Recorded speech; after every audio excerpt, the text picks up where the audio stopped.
won Ernst & Young's Young Entrepreneur of the Year, the biggest award you can actually win. And quite simply, I put entrepreneurship to this. It is somebody that looks at something and says, I'm going to do it different, or I'm going to do it better. And think about that. I'm going to do it different, or I'm going to do it better. When I started in 2002, there was 500 other coffee companies in the country. 500 other companies. Now, I had to decide how I was going to be different and how I was going to do it better in order to stand out. So 2002, I started with $5,000. One person, no customers. 2010, 75 staff, 1,300 customers, and a company that's been valued at $47 million. So in 8 years. So it wasn't money that made me powerful.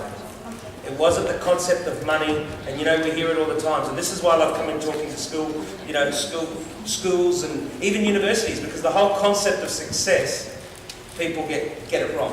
People think that, success, you need money to make money. It's not true. There's a lot more of examples similar to myself out there where people have built great companies from nothing. And they've done it from thinking outside the box. They've done it, and let me introduce you to one of my core concepts, the common denominator of success.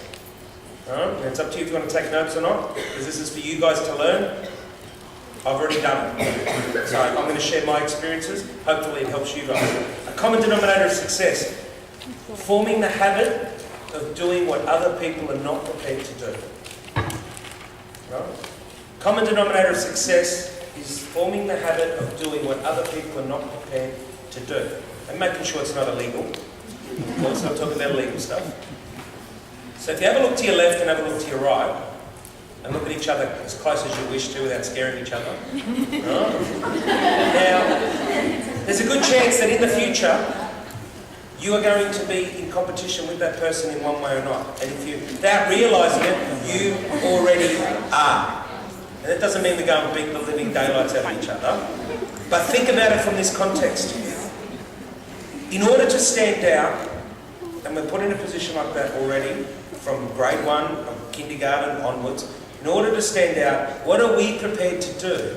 What habit are we prepared to form that others are not? And whether that's studying 5 hours a day, where someone else only studies 1 hour, but then whinging that your marks aren't as good. Because unfortunately or fortunately, we're put into a competitive nature from day one. True? Yeah. Doesn't matter how smart you all are in this room, I'm sure you're the smartest in the country. Yeah? No. Not all of you is possible to get the highest possible mark. Am I right? Unless they've changed the curriculum on me.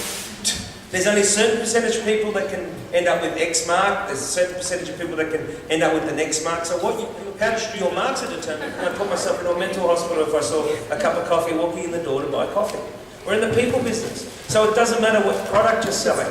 For you guys with the activities throughout the week, it doesn't matter what business you're selling, what business you're pushing, what products you're selling, you are in the people business. You need to tackle it as a people product.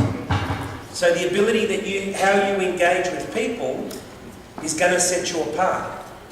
And then you've got your concepts of customer service, etc., etc. And of course your product has to support your statement. You have to develop the strategy, you have to develop the objective, you have to develop the core concept of what you want to be. Now, what did Di Bella Coffee want to be? I wanted to be the #1 boutique product in the country. I wanted to be, boutique meaning supplying cafes and restaurants. So I specifically targeted that core industry of coffee drinkers. I don't want to be in a supermarket. I don't want to be selling instant coffee. That's not what we do. We want to supply cafes and restaurants, and we stick to that. And our strategies and our objectives are all developed around that core message. So providing the ultimate coffee experience is what we're about. That's what we want to do. So everything we do ties into that.